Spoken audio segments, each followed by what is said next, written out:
बारस लरी मझिमबा दारावा तानी निकली नाए शिवा जी बहारावा तानी निकली नाए शिवा जी बहारावा तानी।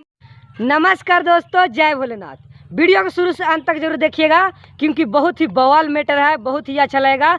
और मेरे तरफ से फुल एंड फ्री सॉन्ग है, कोई भी सिंगर गा सकते हैं, बिंदास गा सकते हैं और कोई भी गवा सकते हैं। यहाँ गाना बहुत ही अच्छा है। और मेरे चैनल पर नए हैं तो चैनल को सब्सक्राइब कर लीजिए इसी तरह गाना सुनने के लिए, और वीडियो को लाइक कर दीजिए और कमेंट बॉक्स में अपना राय जरूर दीजिएगा।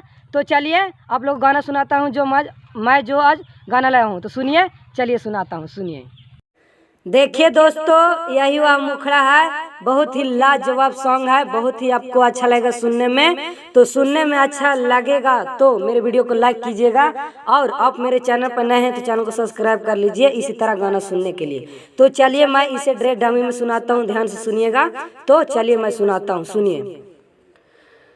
चढ़ल सावनवा जब से लागला मनवा तब से, चढ़ल सावनवा जब से लागला मनवा तब से, बारस लरी मझिमबा दारावा तानी निकली नाए शिवा जी बहारावा तानी निकली नाए शिवा जी बहारावा तानी निकली नाए शिवा जी।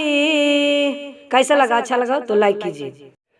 देखिए दोस्तों, यही हुआ फर्स्ट अंतरा है, बहुत ही अच्छे सजाया हुआ है और लिखा हुआ है, और आपको सुनने में बहुत ही अच्छा लगेगा क्योंकि मैं इसे बहुत ही अच्छे सजा कर गाने वाला हूँ। तो ध्यान से सुनिएगा, बहुत ही अच्छा लगेगा। तो सुनिए, चलिए मैं सुनाता हूँ।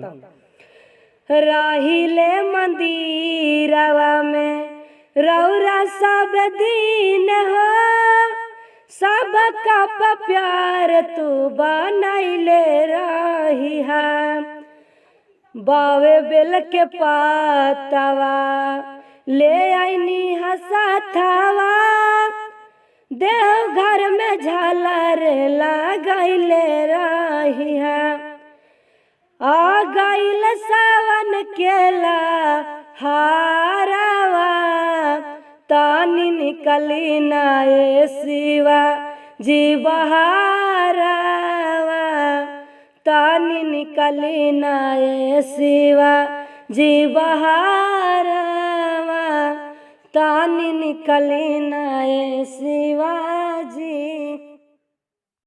देखिए दोस्तों, लास्ट और आखिरी अंतरा ये भी बहुत ही अच्छे से सजाया हुआ है, और मैं कोशिश करूंगा अच्छे से गाने की। तो सुनिएगा ध्यान से, मैं इसे सुनाता हूँ, सुनिए ध्यान से। रोहित सारा माँ के दे दया आशीर्वाद शिवजी, दुनिया में नाम बनैले रहे हो, देखी गीतकारी होला आसचारी, देवघर में जलवा ढारे आईनी शिवाजी, भगती करे लाई दीपकवा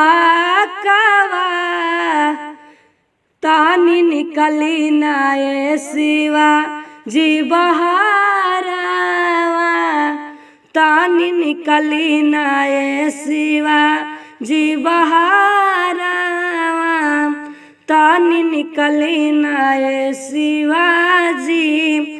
कैसा लगा? अच्छा लगा तो लाइक कीजिए, और फिर से मैं बोल रहा हूँ, मेरे चैनल पर नए हो तो चैनल को सब्सक्राइब कर लीजिए। कैसा लगा? दिल से गाना अच्छा लगा तो कमेंट बॉक्स में जाकर कमेंट कीजिए कि आपको गाना कैसा लगा, और आप मेरे चैनल पर नए हैं तो चैनल को सब्सक्राइब कर लीजिए इसी तरह गाना सुनने के लिए। तो चलिए बाय बाय, मिलते हैं नेक्स्ट वीडियो में।